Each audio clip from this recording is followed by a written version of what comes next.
भाई के मौत के बाद भाभी रोज रात को मेरे कमरे में जालीदार नाइटी पहनकर आ जाती और अपना जलवा दिखाने लगती। मैंने कई बार भाभी को अपने से दूर करके भी रखा था, लेकिन भाभी हमेशा कहती मैं सदियों से तरसी हुई हूँ, मेरी भी कोई जज्बात है। भाभी की खूबसूरती देखकर मैं भी कहीं ना कहीं पिघलने लगता था। एक दिन मेरी बीवी कुछ दिनों के लिए मायके गई, तभी रात को भाभी हाफ कट नाइटी पहनकर कमरे में आई और रोमांटिक गाना लगाकर अपना जलवा दिखाने लगी थी। इस वक्त मेरे जज्बात बढ़ने लगे थे। इस वक्त भाभी ने मुझे पकड़कर बिस्तर पर बिठाया, कहने लगी अब तो मुझे बिल्कुल मत रोकना।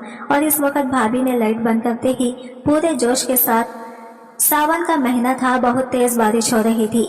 आज मेरा बहुत मन हो रहा था, लेकिन जैसे ही मैं अपनी बीवी के करीब गया तो इसने मुझे अपने से दूर झटक दिया। बीवी के ऐसे रवैये को देखकर बड़ा गुस्सा आया, लेकिन मैंने अपना गुस्सा पर काबू करके रखा था। मेरी बीवी रेशमा कहने लगी कि रिहान तुम मुझे बिल्कुल भी तंग मत करो, मैं अभी अपना मेकअप करके पार्टी में जाना है, मेरी सहेलियां मेरा इंतजार करती होंगी। मैंने कहा देखो ना आज मौसम कितना सुहाना है, मेरा बहुत मन हो रहा है। लेकिन तभी रेशमा कहने लगी कि रिहान ये तुम्हारी रोज की आदत है, तुम्हारा रोज यही सब होता है। मैं शादी इस वजह से नहीं की कि मैं रोज तुम्हारे साथ ये सब करती रहूंगी, मेरे कुछ सपने हैं, अपनी जिंदगी को एंजॉय करना चाहती हूँ। बीवी के मुंह से ऐसी बातें सुनकर काफी बुरा लगा, लेकिन मैंने अपनी बीवी को रोका नहीं। वो अपने दोस्तों के साथ पार्टी करने के लिए चली गई। मैं बिस्तर पर लेटा मायूस था कि भाभी कमरे में आई और देखकर कहने लगी क्या हुआ देवर जी, इतना उदास क्यों हो। भाभी को भी अंदाजा हो चुका था कि मैं किस वजह से नाराज हूँ और मेरा हाथ पकड़कर कहने लगी रेशमा को अभी कुछ वक्त लगेगा इसे इस घर के तौर तरीके सीखने में, लेकिन आप इसे बिल्कुल गुस्सा मत होना, वो थोड़ी अनमेच्योर लड़की है, इसे समझने में अभी वक्त लगेगा। भाभी की बात सुनकर मैंने कहा कि वो बात तो ठीक है, लेकिन मेरी भी तो कुछ ख्वाहिशें होती हैं। भाभी ये सुनते ही हल्की सी स्माइल देते हुए कहने लगी आप इसकी चिंता बिल्कुल भी मत करें, इसके लिए मैं हूं ना, लेकिन इससे पहले जल्द से जल्द ये नाश्ता कर लीजिए, पेट में आना का दाना जाएगा तभी तो शरीर में ताकत आएगी, इसके बाद आप अपने आप को ज्यादा देर तक चला सकते हैं। कहीं न कहीं मैं भाभी के इशारे समझ चुका था। मेरी भाभी दिखने में बड़ी सुंदर थी, लेकिन मैं अपनी बीवी से बेइंतहा मोहब्बत करता था, पर मेरी बीवी मुझे बिल्कुल वक्त नहीं देती। मेरी बीवी से मुलाकात कॉलेज में हुई थी। इसके पापा काफी पैसे वाले थे, जिसकी वजह से इनकी बेटी जो थी हर वक्त पार्टी करती। कॉलेज के शुरुआती दिनों में रेशमा के साथ काफी झगड़े हुए थे, लेकिन धीरे धीरे वो झगड़े प्यार में बदलने लगे और इसके बाद हम दोनों ने एक दूसरे से शादी कर ली। रेशमा भी इस बात से बहुत खुश थी, इसी वजह से हमने जल्द शादी कर ली। लेकिन शादी के बाद रेशमा हर वक्त मुझसे दूरी निभा कर रखती थी, वो ज्यादा से ज्यादा वक्त पार्टी करने में बिजी रहती। मैंने सोचा शादी करने के बाद पार्टी करना वो छोड़ देगी, लेकिन शादी के दूसरे दिन ही रेशमा अपने दोस्तों के साथ पार्टी करने के लिए चली जाया करती। शुक्र है कि मेरी माँ यहाँ नहीं रहती, अगर ये सारी हरकतें देखती तो गुस्से से उबल पड़ती। इनका नेचर काफी अलग था, गाँव के टिपिकल लोगों की तरह थी वो। हालांकि माँ ने मुझे ये शादी से मना भी किया था कि रेशमा तुम्हारे टाइप की लड़की बिल्कुल भी नहीं है, इसने जिंदगी भर अपने बाप के पैसे से ही अय्याशी की है। रेशमा के जो कपड़े पहनने का ढंग था, इसका जो आदत थी, सब कुछ अलग था। मेरे पास भी पैसों की हालत की कोई कमी नहीं थी, लेकिन मैं चाहता था कि मेरी बीवी मुझे ज्यादा वक्त दे। शादी के बाद हर एक शौहर की ख्वाहिश होती है कि वो अपनी बीवी के साथ अपनी जरूरतों को पूरा करे, लेकिन सिर्फ शादी की रात ही मेरी बीवी ने मुझे जमकर प्यार लुटाया था, लेकिन इसके अगले ही दिन वो मुझसे हमेशा दूरी निभाकर रहने लगी। इस बात का मेरी भाभी को अंदाजा हो चुका था। मेरे भाई की मौत 2 साल पहले हो चुकी थी। वो पुलिस ऑफिसर थी, लेकिन एक दिन वो बहुत बड़े एक मिशन में काम कर रहे थे, ताकि इस मिशन में सक्सेसफुल भी हो चुके थे। इस मिशन में उन्होंने काफी लड़कियों को बचाया भी था, लेकिन इन लड़कियों को बचाते बचाते मेरे भाई अपनी जान से हाथ धो बैठे थे। इनके लिए पुलिस की सारी टीम काफी रोई थी, मुझे भी काफी तकलीफ हुई थी। मेरे भाई एक सच्चे पुलिस वाले थे, उन्होंने जिंदगी भर ईमानदारी से काम किया था, लेकिन भाई मौत के बाद भाभी काफी टूट चुकी थी। इस दौरान भाभी के माँ बाप भी दुनिया में नहीं थे, इसी वजह से भाभी हमारे साथ एक छत के नीचे ही रहने लगी थी। हालांकि इनके पास पैसों की कोई कमी नहीं थी, लेकिन हर इंसान की कुछ न कुछ जरूरतें तो जरूर होती हैं। वैसे ही मेरी भाभी की भी बहुत सारी जरूरतें थी, जो मैं अच्छे तरीके से समझ सकता था। इसी वजह से अक्सर रोज रात को भाभी मेरे कमरे में जालीदार नाइटी पहनकर आ जाया करती। भाभी को देखकर मैं थोड़ा शर्माने भी लगता था। भाभी बड़े प्यार से हल्के हल्के हाथों से मेरे सर की मसाज भी किया करती थी। इस वक्त मेरी बीवी घर पर नहीं होती थी, वो ज्यादातर अपने दोस्तों के साथ रात भर पार्टी किया करती थी, लेकिन भाभी की कोमल कोमल हाथों से मैं कहीं ना कहीं पिघलने लगता था। भाभी के छूने से मेरे तन बदन में आग से लगने लगती थी, लेकिन मैं हमेशा भाभी से दूरी निभा कर रहता था। रोज सुबह में जल्दी उठता और नाश्ता करके ऑफिस के लिए निकल जाया करता था। इस वक्त भाभी ही मुझे नाश्ता दे देती थी, क्योंकि मेरी जो बीवी थी वो रात को रोज घर लेट वापस आती और वो दिन भर सोई रहती और इसे बिल्कुल भी फिक्र नहीं रहती थी। दूसरी तरफ भाभी का व्यवहार मेरे लिए काफी अच्छा था। वो एक शौहर की तरह ही मेरी सेवा कर रही थी। हालांकि मैं इनका देवर था, मुझे मेरी भाभी काफी अच्छी भी लगती थी। वो दिन रात मेरी मदद भी किया करती थी। इस तरीके से मेरा सारा दिन ऑफिस में बीत जाया करता था। रात को जब मैं थक कर वापस आता तो मेरे शरीर काफी दर्द करने लगता। सारा दिन एक ही चेयर पर काम करना बहुत ही ज्यादा मुश्किल होता है, जिसकी वजह से मेरी कमर पर दर्द होना शुरू हो जाया करता था।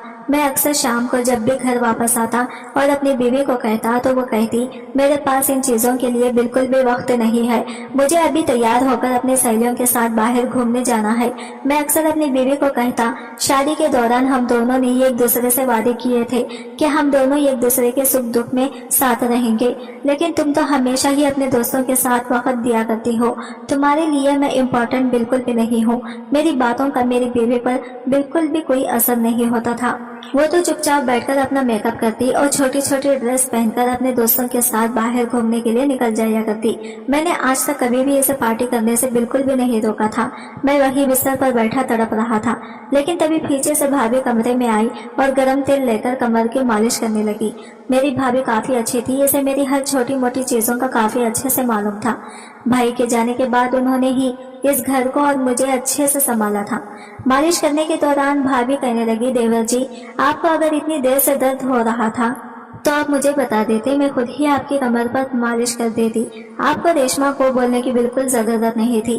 तभी मैंने गुस्से से कहा कि भाभी, आखिर कब तक आप ये सब करती रहेंगी?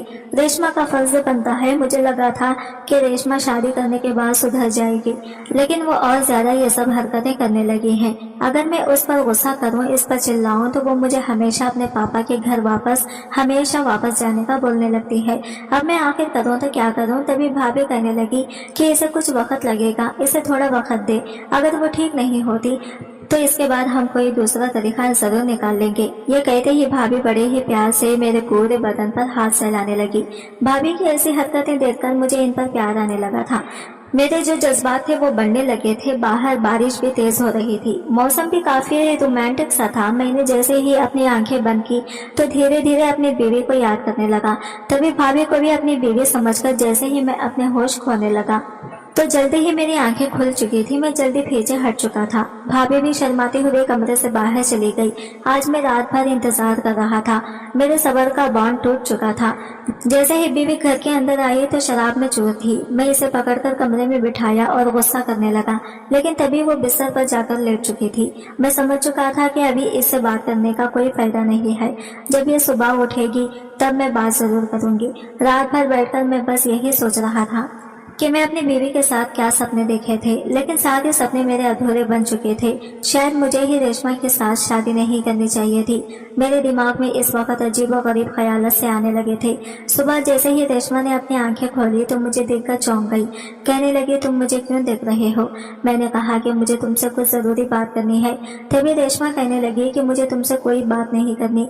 मैंने कहा कि मुझे आज तो तुमसे बात करके ही रहनी है। मैंने कहा कि तुमने मुझसे शादी क्यों की थी? सिर्फ नाम का शौहर बनाने के लिए। ये सुनते ही रेशमा कहने लगी, क्या फिर तुम्हारा मतलब क्या है बोलने का? मैंने कहा, मतलब तुम अच्छे से समझ पा रही हो। हमारी शादी को अभी 1 महीना भी नहीं हुआ, लेकिन तुम हमेशा मुझसे दूर रहते हो। मैं तुमसे इतना प्यार करता हूँ, कभी भी तुमने मुझे प्यार नहीं किया। मेरा जब मन होता है मैं तुम्हारे पास आता हूँ, लेकिन तुम हमेशा मुझे दूर हो जाती हो। ये सब हरकतें क्या है? रेशमा गुस्से से कहने लगी, बेशक मैंने शादी की है, इसका मतलब ये तो नहीं कि जब तुम चाहोगे तब मैं तुम्हारी जरूरत को पूरा करूं। मैं कोई कठपुतली तो नहीं हूँ, मैं भी तो इंसान हूँ। और तुम ये बेकार की बातों पर झगड़ा कर रहे हो। मैंने कभी ऐसा तो नहीं कहा कि मेरी जिंदगी में कोई और है। मैं सिर्फ पार्टी करती हूँ और ये तुम्हें अच्छे से पता है कि मैं तुमसे शादी करने से पहले भी ऐसी थी। ये सुनते ही मैंने इससे कहा कि मैं जानता हूँ, मुझे लगा था कि शायद तुम शादी के बाद बदल जाओगी।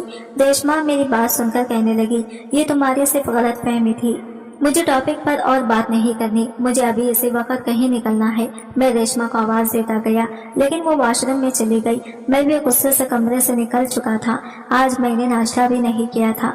ऑफिस में मेरा मूड काफी खराब था। हालांकि ऑफिस में हर कोई मुझसे पूछता कि आप हनीमून बनाने के लिए कहाँ जा रहे हो, लेकिन अब मैं किसी को क्या बताता कि मेरी बीवी तो मुझे शादी के बाद अपने करीब ही नहीं आने देती। शादी के बाद इंसान को जो जरूरतें होती हैं वो और ज्यादा बढ़ने लगती हैं, लेकिन रेशमा को मुझसे कोई लेना देना नहीं था। रात को जैसे मैं घर के अंदर गया तो पूरे घर की लाइट बंद थी। मैं भाभी को ढूंढते हुए उनके कमरे की तरफ गया तो जैसे ही कमरे के अंदर गया तो कमरा पूरा फूलों से सजाया गया था और भाभी दूर खड़ी कैंडल जला रही थी। इसने एक सुंदर सी जालीदार नाइटी पहनी हुई थी। भाभी को देखकर मैं कहीं ना कहीं फिसलने लगा था। तभी भाभी मेरे करीब आई और उन्होंने मेरे कान में एक ऐसी बात कही जिसे मैं सुनकर काफी उतावला हो चुका था। मैंने जल्दी अपना बैग रखा और भाभी के बाहों में भर लिया। रात भर हम दोनों एक दूसरे पर प्यार लुटा रहे थे। भाभी के साथ मैं उनके कमरे में लेट चुका था। मेरी बीवी जैसे ही पार्टी करके वापस लौटी मुझे ढूंढने लगी। जैसे ही उसने मुझे भाभी के कमरे में देखा उसके होश उड़ चुके थे। कहने लगी, तुम ये सब क्या कर रहे हो? इसकी आवाज सुनते ही मैं चौंक सा गया था। मैंने इसे कोई भी सफाई देने की कोशिश बिल्कुल भी नहीं की। इसे जल्द मैं अपने कमरे में चला गया। आज रेशमा का चेहरा लाल हो चुका था। वो मुझ पर लांछन उड़ा रही थी, लेकिन मुझे इसकी कोई बात का बिल्कुल फर्क नहीं पड़ रहा था। कहने लगी कि तुम अपनी भाभी के साथ यही सब करते हो। इसकी बात सुनकर मैं गुस्से से कहा, तो तुम्हें इससे क्या लेना देना? तुम जो अपनी जिंदगी एंजॉय करो, मुझे भी अपनी जिंदगी एंजॉय करने दो। मैं करूंगा ये कहकर मैं चादर लेकर लेट चुका था। दिन भर काफी थका था, इसी वजह से जल्दी नींद आ गई। सुबह जैसे ही उठा तो भाभी कमरे में नाश्ता लेकर आ गई और अपने हाथों से करवाने लगी। बीवी ये देखकर बहुत गुस्सा होने लगी। कहने लगी कि तुम दोनों को बिल्कुल शर्म नहीं है। तुम दोनों ये सब क्या कर रहे हो? दोनों ही अपने रिश्ते की मर्यादा को तोड़ रहे हो। लेकिन अब मुझे अपनी बीवी से बिल्कुल भी कोई लेना देना नहीं था। मेरा सिर्फ और सिर्फ ध्यान मेरी भाभी पर था। भाभी ने तभी मेरे लिए कपड़े निकाले और इसके बाद मैं वॉशरूम चला गया। नहाकर जैसे निकला तो भाभी ने कहा कि आज आप जल्दी वापस घर आ जाएं, हम दोनों आज मूवी देखने चलेंगे। काफी समय से हम दोनों ने मूवी बिल्कुल भी नहीं देखी थी। भाभी भी यह सुनते ही खुश हो चुकी थी। भाभी ने घर का सारा काम काज किया और इसके बाद शाम को हम जैसे ही अपने कमरे से निकले तो मेरी बीवी देखकर गुस्सा करने लगी। इसका चेहरा लाल हो चुका था। वो मुझे जाने भी रोक रही थी। कहने लगी कि तुम पागल तो नहीं हो चुके? कुछ दिन तुम मुझसे कह रहे थे कि मुझसे बहुत प्यार करते हो, तो आज अचानक तुम्हें क्या हो गया? कहाँ गया तुम्हारा प्यार? जब तुम अपनी भाभी के साथ ये सब कर रहे हो, तुम्हारे माँ बाप को तुम्हारे बारे में पता चलेगा। तो इस पर मैंने इसे गुस्से से कहा कि मुझे इसे कोई लेना देना नहीं है। तुम अगर अपनी जिंदगी अपने दोस्तों के साथ बिता सकती हो तो मैं अपनी भाभी के साथ बिता रहा हूँ और मुझे किसी भी बात का कोई डर नहीं है। यह कहकर मैं अपनी भाभी का हाथ पकड़कर बेधड़क घर से बाहर चला गया। आज मैंने अपनी भाभी के साथ खूब एंजॉय किया था। हमें रोकने टोकने वाला भी कोई नहीं था। भाभी के साथ वक्त बिताकर मुझे काफी अच्छा लग रहा था। रात को जैसे ही हम दोनों मूवी देखकर घर आए तो मैंने देखा कि मेरी बीवी आज घर पर ही थी। मुझे देखकर कहने लगी कि मुझे अब यह सब बिल्कुल भी बर्दाश्त नहीं हो रहा, लेकिन मैं अपनी बीवी को पूरा इग्नोर कर दिया था। मैं इसे बिल्कुल भी जाहिर नहीं होने दे रहा था। मुझे अपनी बीवी से बिल्कुल भी लेना देना नहीं था। मैं सिर्फ अपनी भाभी से प्यार करने लगा था। भाभी से जो मुझे खुशी मिल रही थी बीवी से बिल्कुल भी नहीं मिलती थी। मैं हमेशा भाभी के साथ डिनर करता, उनके हाथों से खाना खाता। भाभी भी मेरे सर की मसाज करती। ये सारी हरकतें मेरी बीवी देख रही थी। ये देखकर वो हमेशा से ही गुस्से से लाल पीली हो जाया करती थी। एक दिन तो भाभी ने इसके सामने मुझे कसकर पकड़ लिया और इस वक्त इसके गुस्से का तापमान बढ़ चुका था। तभी गुस्से से वो भाभी पर हाथ उठाने वाली थी। मैंने इसे तुरंत पकड़ लिया, लेकिन रेशमा आज अपना आप हो चुकी थी। इसका चेहरा लाल हो चुका था। कहने लगी कि मैं ये सब बिल्कुल बर्दाश्त नहीं करूंगी। मैं तुमसे मोहब्बत करती हूँ। मैंने तुमसे शादी इसी वजह से नहीं की कि तुम अपनी भाभी के साथ रंगलियां मनाओ। ये सुनते ही मैंने गुस्से से कहा, मैं हर वक्त तुम्हारे पीछे पीछे घूमता था, लेकिन तुम हमेशा मुझे धुतकार देती थी। तुम्हें मेरी बिल्कुल भी कदर नहीं थी। तुम हमेशा ही अपने दोस्तों के साथ पार्टी किया करती थी, लेकिन मेरी भी कोई जरूरतें थी, कुछ ख्वाहिशें थी, लेकिन तुम हमेशा दूर भागती थी। तब मेरी बीवी कहने लगी कि मैं तुमसे मोहब्बत करती हूँ, लेकिन मैंने ये सब जानबूझकर किया था। मैंने कहा कि इसका क्या मतलब है? कहने लगी ये सब कुछ मैंने अपने दोस्तों के कहने पर किया था। मेरी सहेलियां अक्सर कहा करती थी कि शादी के बाद अपने शौहर को कम वक्त देना नहीं तो तुम जल्दी ही माँ बन जाओगी और फिर घर पर बैठकर घर की जिम्मेदारियां जिंदगी भर निभाओगी। तुम्हारी सारी ऐशो आराम ख्वाहिशें सब खत्म हो जाएंगी। मेरी सहेलियों ने हमेशा मुझे ये सारी बातें मेरे दिमाग में डाल दी, जिसकी वजह से मैं तुमसे दूर रहती थी। हालांकि मैं खुद माँ नहीं बनना चाहती थी। मुझे इसके लिए वक्त लगेगा, लेकिन मैं तुमसे प्यार करती हूँ। मैं तुम्हें किसी और के साथ बिल्कुल नहीं देख सकती। ये कहते ही मेरी बीवी फूट फूट कर रोने लगी थी। मैंने कहा कि पगली, मैं भी तुमसे प्यार करता हूँ। तुम ये सब जो देख रही हो, ये हमारा एक प्लान था। तभी रेशमा कहने लगी कि प्लान का क्या मतलब है। तभी भाभी ने कहा कि तुम रोज देवर के साथ इस तरीके से व्यवहार करती थी। मुझे लगता था कि तुम धीरे धीरे अपने रिश्ते की तरफ ध्यान देना शुरू कर दोगी, लेकिन तुम हमेशा इसे धक्का दे देती थी, इसे दूरी निभाया करती थी। तुम्हें इसकी कोई फिक्र नहीं थी। एक रात को मैंने इसे ये आइडिया बताया, इसे भी ये आइडिया पसंद आया और तब से ही हम दोनों तुम्हें जेलस करवाने लगी, ताकि तुम्हें भी अपने शौहर के खो जाने का डर हो। जिंदगी में ऐसे बहुत लड़के और लड़कियां ऐसे होती हैं जो अपने रिश्ते को खो बैठते हैं। वो अपने रिश्ते की तरफ ध्यान नहीं देते, इन्हें अपने रिश्ते की बिल्कुल फिक्र नहीं होती, जिसका कारण इनका रिश्ता टूट जाता है। मैं अपने देवर के साथ ऐसा बिल्कुल होने नहीं देना चाहती थी, इसी वजह से हम दोनों ने ये सब किया। तुमने जो देखा था वो सब एक धोखा था। इसके बाद से रेशमा को अपनी गलती का एहसास हो चुका था। इसने कान पकड़कर माफी मांगी और इस रात के बाद हर रात रेशमा अपने शौहर के साथ जमकर प्यार लौटाती है। इसके बाद से रेहान भी अपनी जिंदगी में बहुत ही ज्यादा खुश रहता है। आज की वीडियो कहानी आपको कैसी लगी कमेंट करके जरूर बताएगा और हमारे चैनल को सब्सक्राइब